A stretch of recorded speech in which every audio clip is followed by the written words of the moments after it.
Greetings and welcome, everyone. Welcome to another episode of the Health, Wisdom, and Wealth Show. Powerful conversations for living your best life. And today's guest is LADA KOROL. And I have to tell you that when I met this young lady, I was so impressed because not only is her demeanor something that creates an opportunity for you to lean in and hear what she has to say, she has that personality. So let me tell you a little bit about her, and then we're going to get into our topic of air quality matters. And is the air you're breathing killing you, or is it supporting you? And here's what we're going to do. Telling you a little bit about LADA right now. LADA is an independent business owner with ActivePure Technologies. And it's a US-based technology company supplying businesses, homes, and automobiles with hospital-grade air scrubbers. And you know, I'd heard of air scrubbers, but I was like, air scrubbers, yeah. Air purifiers, air cleaners, but I can honestly tell you that this technology has been eye-opening for me. These incredible devices safely reduce airborne pathogens in 3 minutes and also deactivate surface bacteria and viruses. And we're going to get into some of that. But right now, I want you to know LADA's tagline is love, not fear. And you know, when we walk the earth in love, love not only comes out of us, it comes back to us. And LADA's passion is actually helping her community transition to this post-COVID world safely while addressing the challenges ahead, like the next virus, variant, the flu season, whatever else is out there for us that is, and I was going to say coming, it's probably here already. And so her journey of diving into air purification systems started in 2017 when fire smoke blanketed the valley that she lived in. And after testing many brands over a year ago, she landed on ActivePure for its versatility and its science-based results. So I could tell you so much more, but I really want you to know that LADA is a healthy lifestyle advocate, a martial arts tournament manager for a nonprofit organization, a Reiki master, and I'm going to let her tell you even more. So LADA, welcome to the show. I'm so glad you're able to join us today. Thank you so much, Lynn. I am so excited to be here. Well, let's not waste any time because this conversation is really explosive, actually. You know, a lot of us take the air we breathe for granted. And there, you know, anybody that's had asthma or anything like that pays a little more attention to the air that they breathe. But most of us really just say, you know, the air is here. And unless there's some major disruption, we don't really think about it. What we can't see, we don't necessarily bring to consciousness. And that said, LADA, tell us a little bit more about you, your journey towards this focus on breathing healthy air that we sometimes take for granted. Yeah, absolutely. You know, my journey really started that year that we had smoke. And I live here in Oregon, and sure enough, on the West Coast, we've had more and more forest fires that we've had to deal with. But we never really had to deal with this before. None of us were truly prepared. Because we're in the valley, the smoke from the fires just rolled in, and it stayed, and there was what we call an air inversion, and it just pushed down on us. And many of us couldn't breathe very well. I knew that the place that I was living in didn't have the best air quality because I'm very sensitive. And I found myself basically hugging my air purifier, trying to catch the cleanest air that it was producing. And I could only take a half breath. And every half breath would lead me to a panic attack. And I thought, what is going on here? I'm supposed to have this amazing air purification device. I know the smoke is slowly trickling into the place where I'm at, but I can't breathe. So I called my mom, who was vacationing on the coast, and it's just a couple hours away drive. And I said, do you mind if I come over? I think I need to leave the city because I can't breathe. And she said, of course. So I literally had to get out of town for those 2 weeks until the smoke lifted. And I came back and I started talking to people, turning to other people in our community who are very health conscious, understand air and breathing and asthma and COPD, and just started learning about what happened to me and why I couldn't breathe very well. Air purifier after air purifier, and I found one that I really like.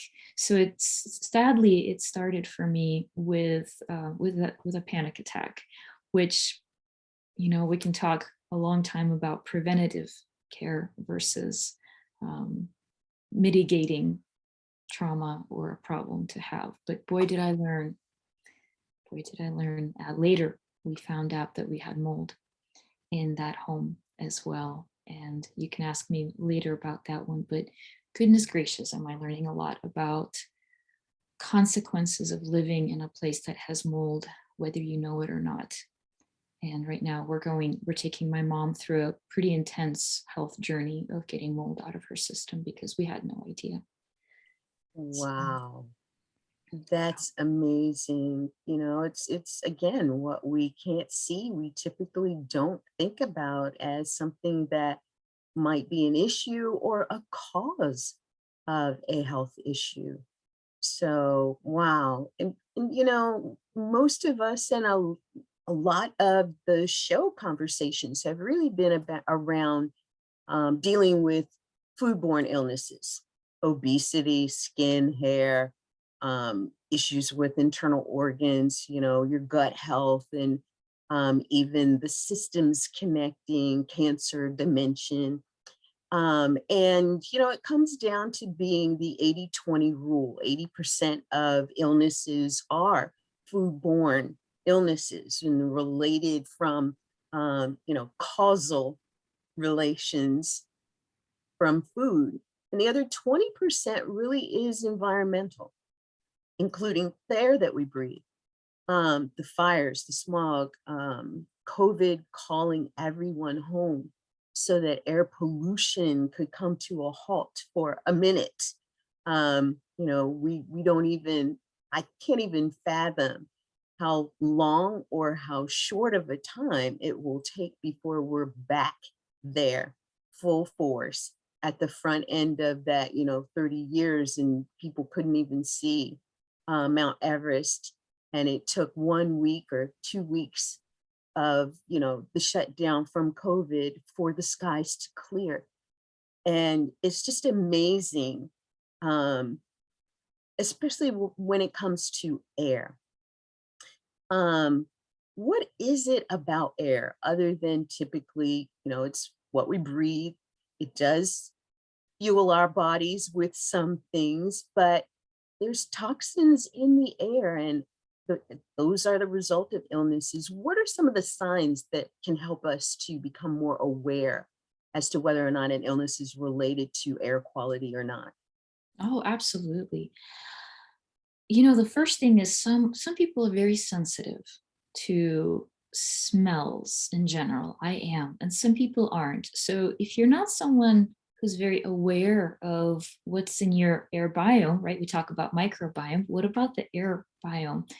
I'm one of those people, I'll walk by someone who's wearing strong perfume and cologne, and I just don't feel good for those few seconds. I'll feel it, I'll smell it. I can walk into a home, I'll smell a little bit of mold, and my body has this visceral reaction to it. And I originally was born in Moscow, Russia.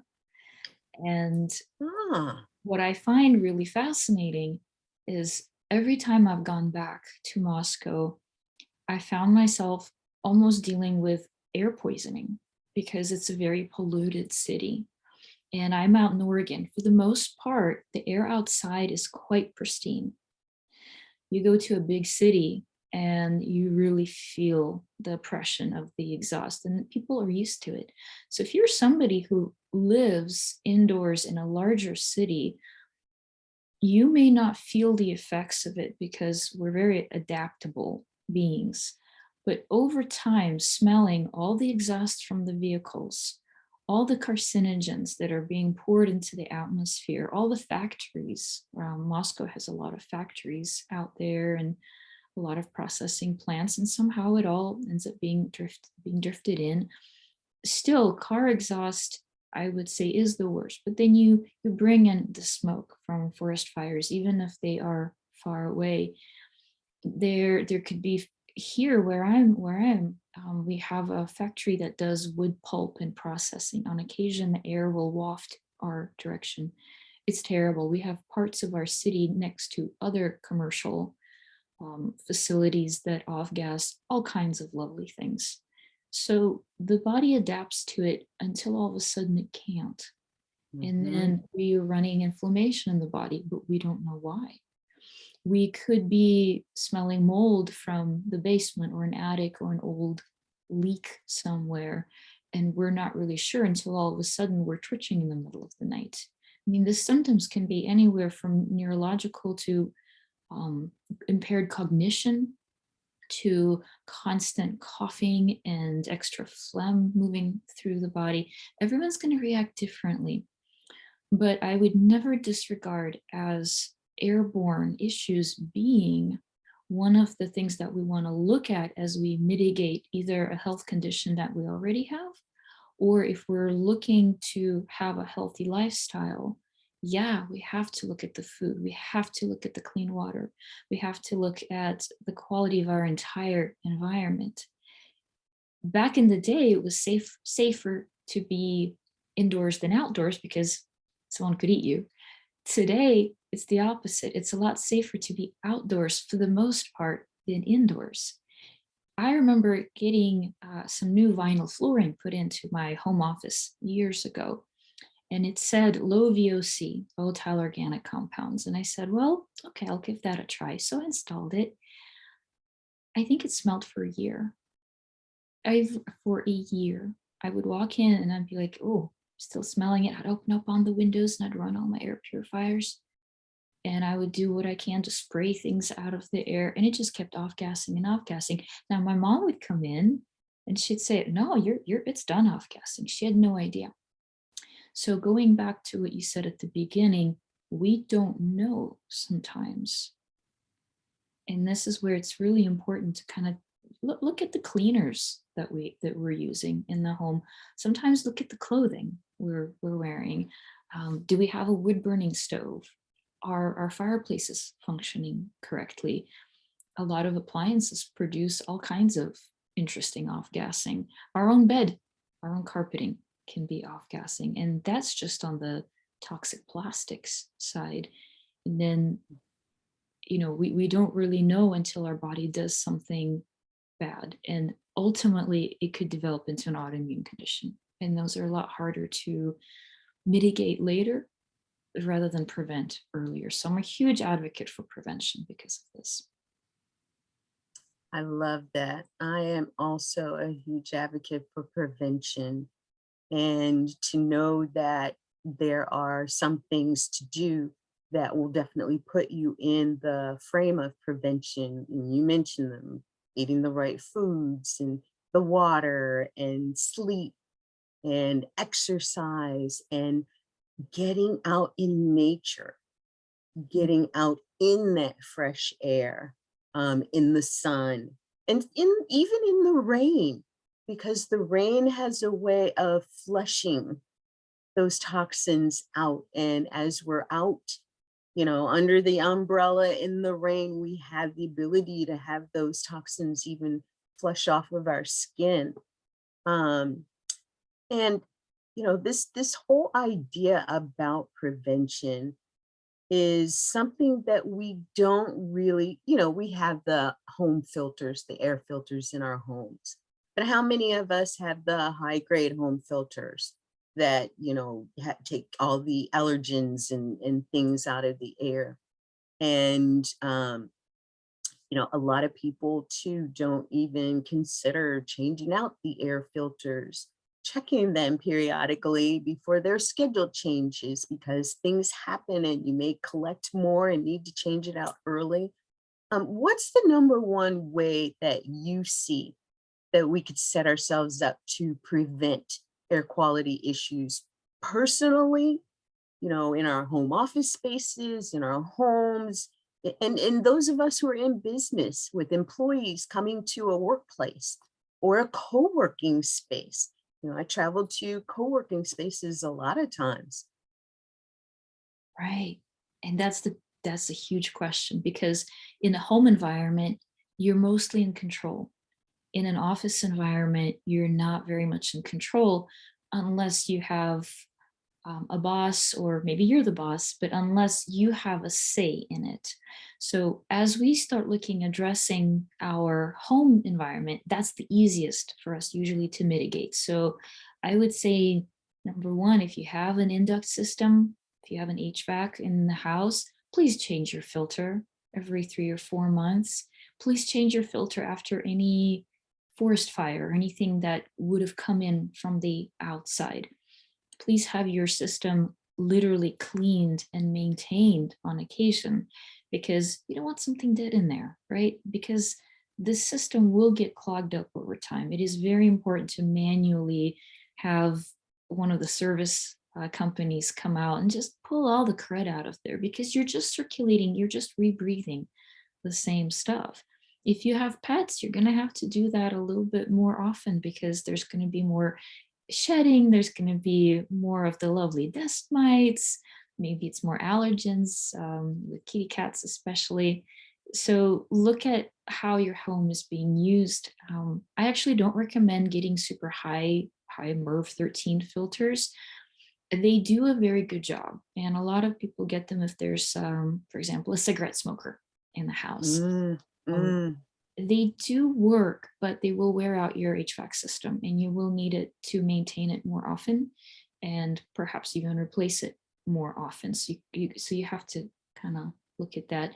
If you have a fireplace, gas, propane, wood, anything, do a great job of maintaining it. Make sure that none of the smoke is coming back into the environment. Make sure that you off gas things really well.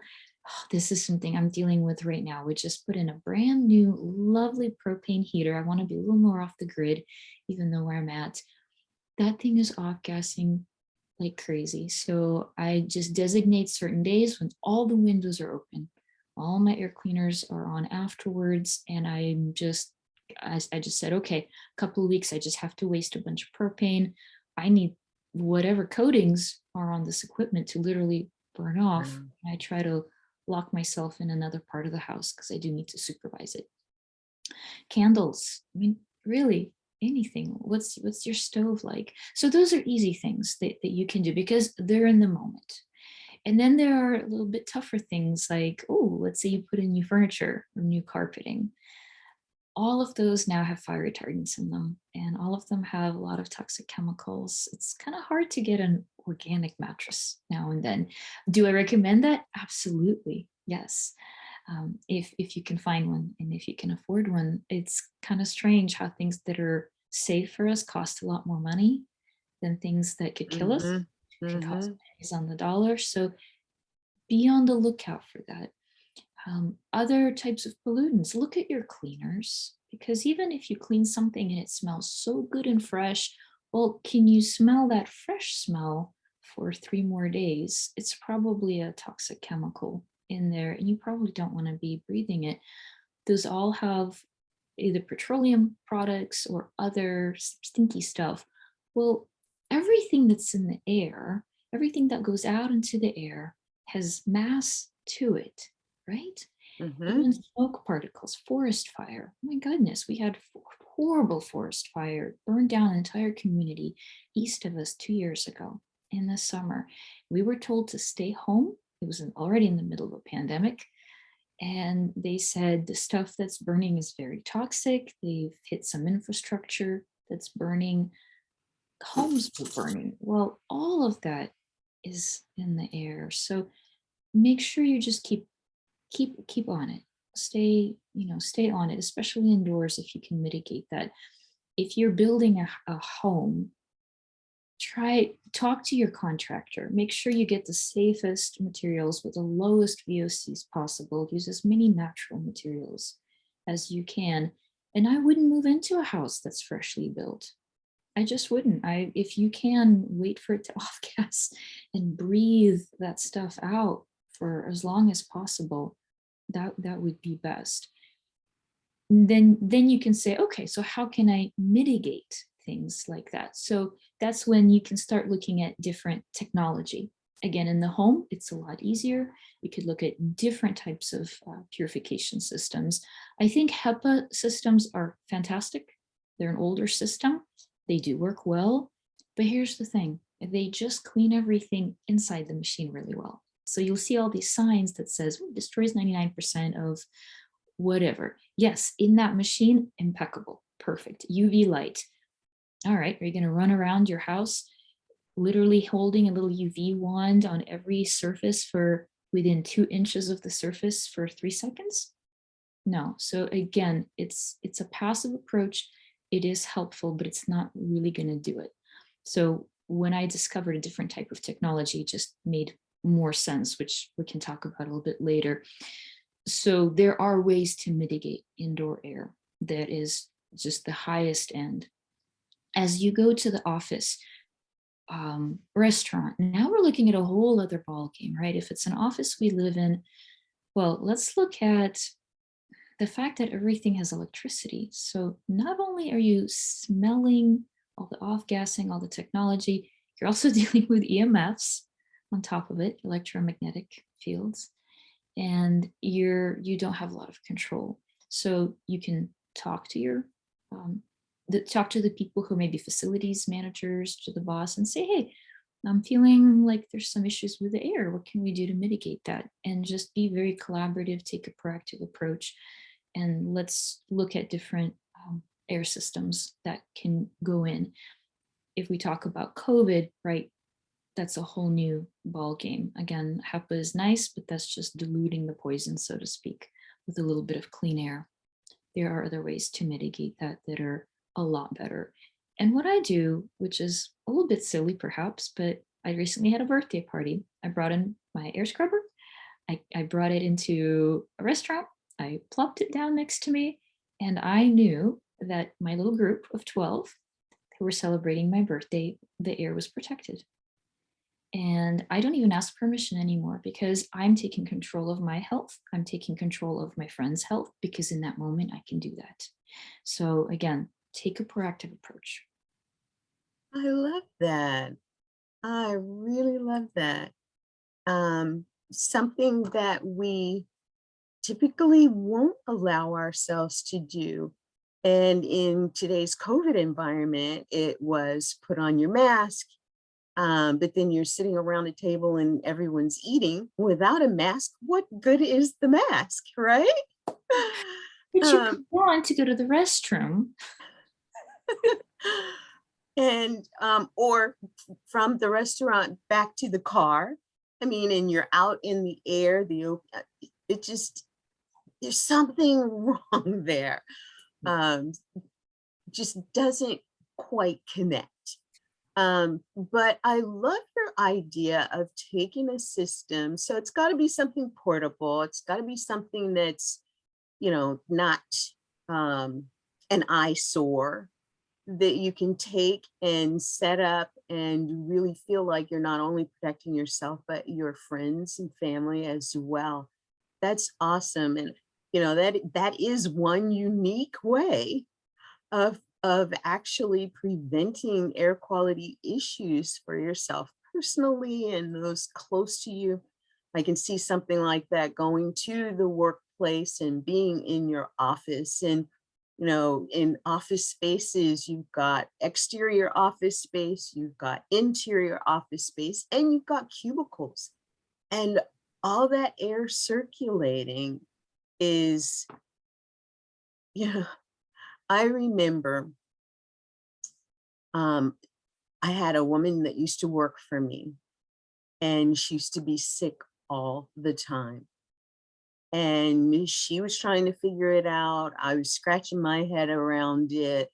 And it finally turned out that she was allergic to something in the workplace.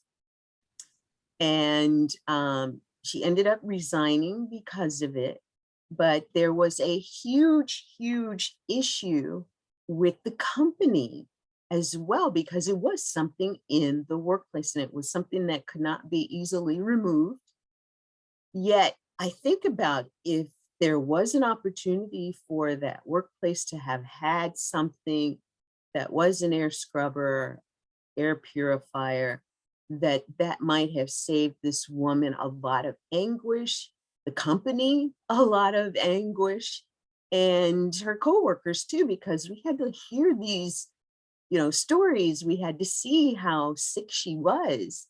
And those of us who are experiencing that because of an issue that's going on in the home and we don't even realize it, really it takes you to a point where you're saying, once you figure it out, oh my goodness, could I have done something sooner?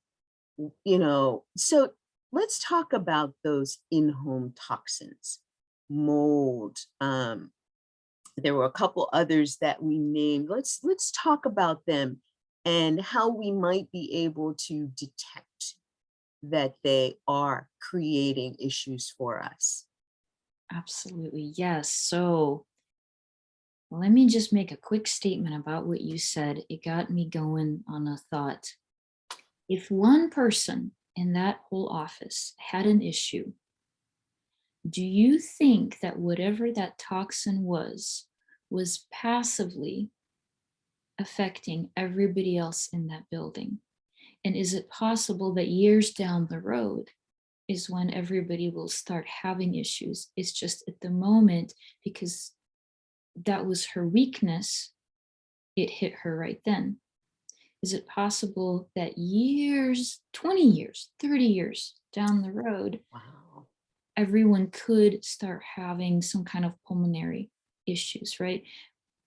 The most extreme cases of that were all the coal mine workers, right? Everybody back in the day, Industrial Mhm. Revolution, nobody had any safety standards. Everybody would go in, just do your job, do what you got to do. And Asbestos.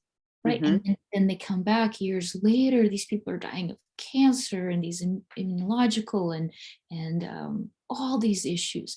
So there's your canary, right? Mhm. There's the Mhm. canary in the gold mine. So if one person had an issue, I would bet that there's something in there that should have been looked at for everybody's safety. And Mm. she was the one person who luckily warned everybody. If I was facilities manager for that building, I would start testing. So that brings us to answering your question. There are a lot of different tests that can be done. The easiest test is you buy some petri dishes online, testing for different things. And there's a little procedure, but you can swab surfaces and put it on the little goo in there and see what grows. Or you can just leave it airborne in your bathroom, in your kitchen, in your garage. Um, the last kit that we got for my mom, I think it had 6 different little petri dishes on it, and she's in the middle of an experiment right now. So you can see what kind of airborne particles there are, because they will land and they will grow something, and then you can send them back into the lab, or you can hire professional service to come in and test for all kinds of things. And I would say that's a good start if you're suspecting that there's something there.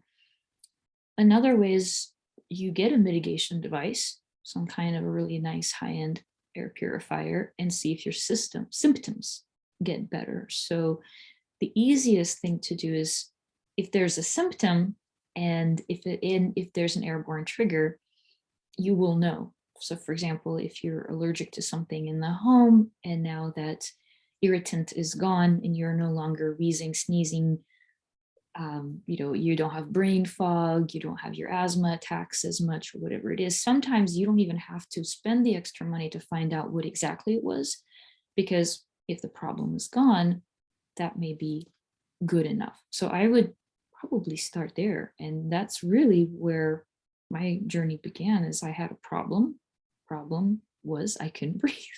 That's a big problem. Big problem. It's a Mhm. big problem. So I just started going through many different technologies out there and just testing them out and see how I felt. And those of us who are out in the West Coast or live in humid areas, mold is a huge problem.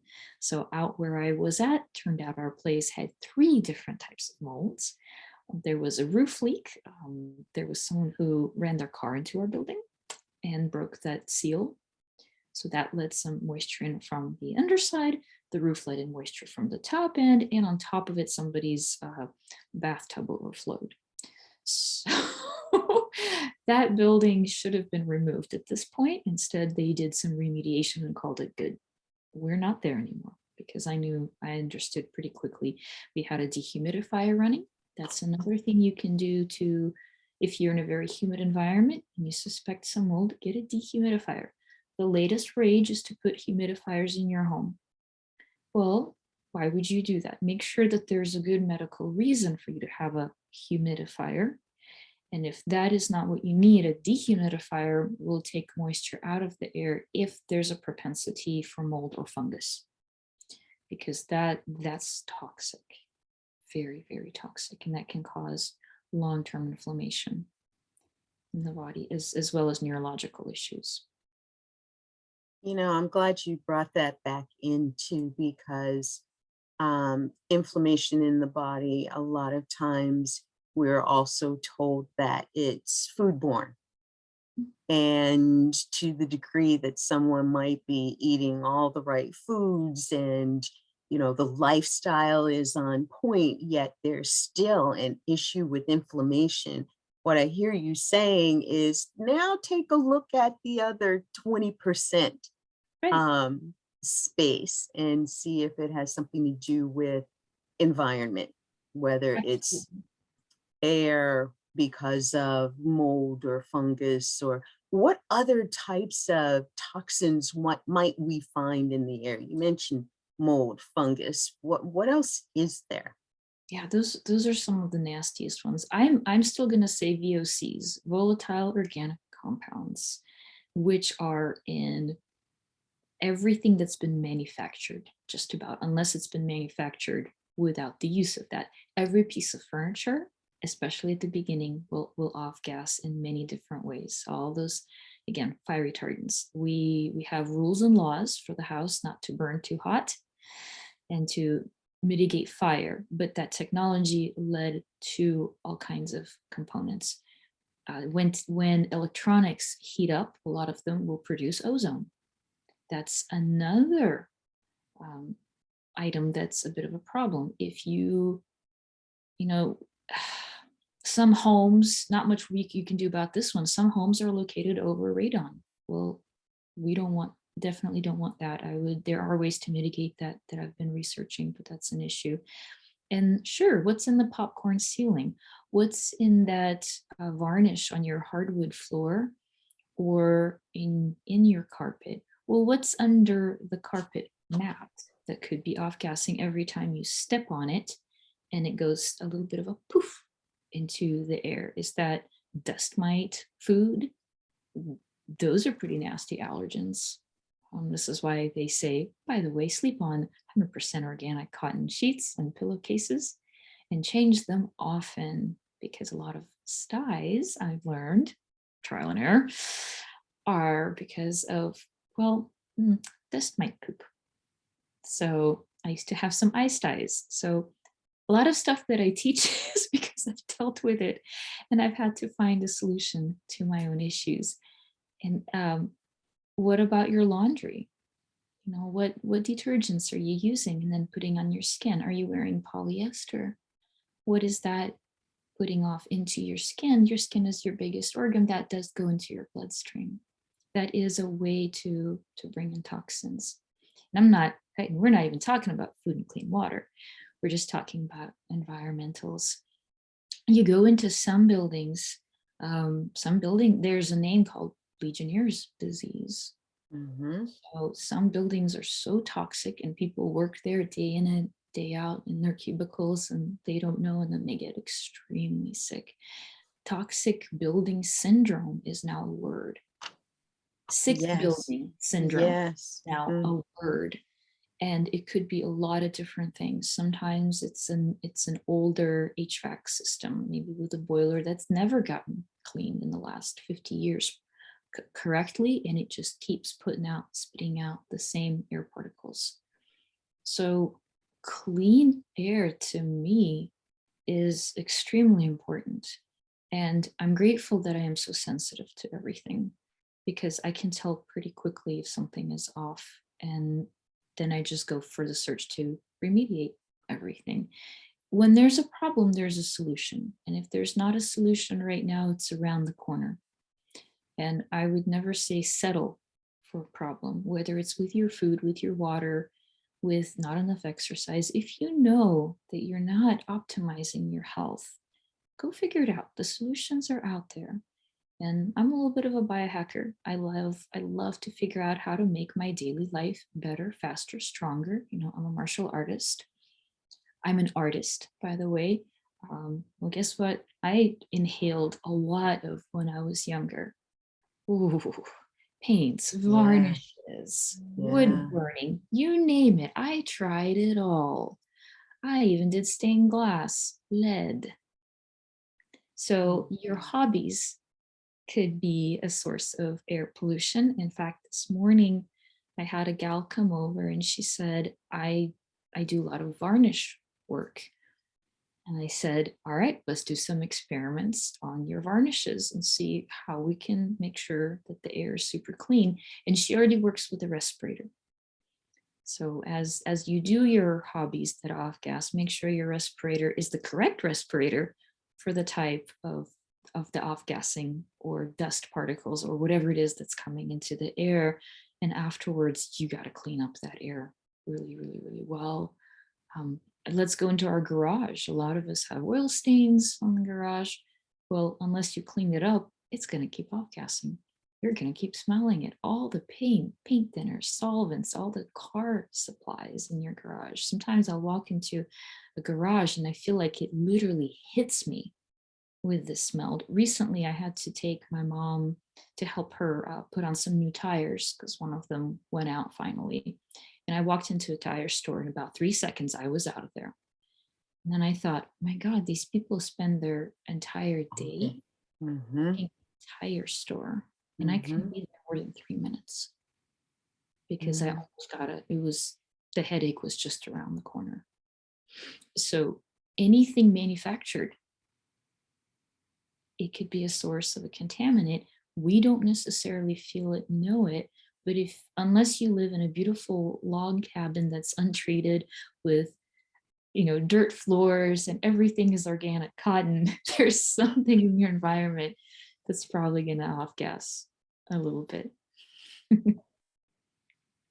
This is so eye-opening. And, we're going about our everyday lives, and this is like the farthest thing from our minds to consider until something breaks, you know?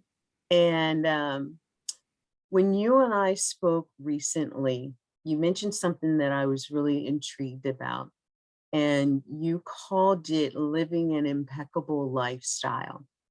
And, that may sound like a stretch for some people, or something that they may feel that they don't need to pay attention to or do for themselves, or maybe they feel as though they're living that impeccable lifestyle.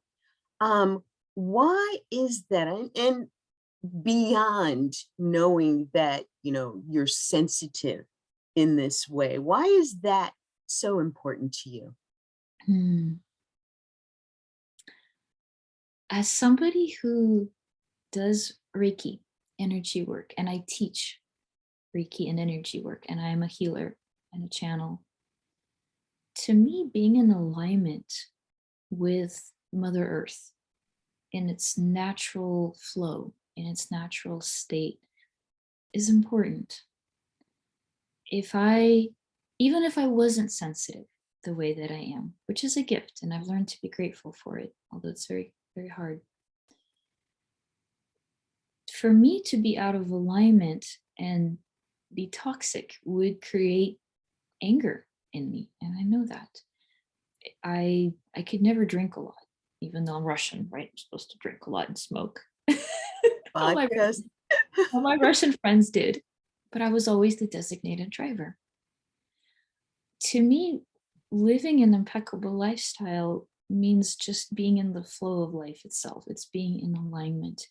And while it's totally fine to indulge in things now and then in a little bit of moderation here and there, I feel so good and aligned and clear and tuned into my intuition and source when I do things like that.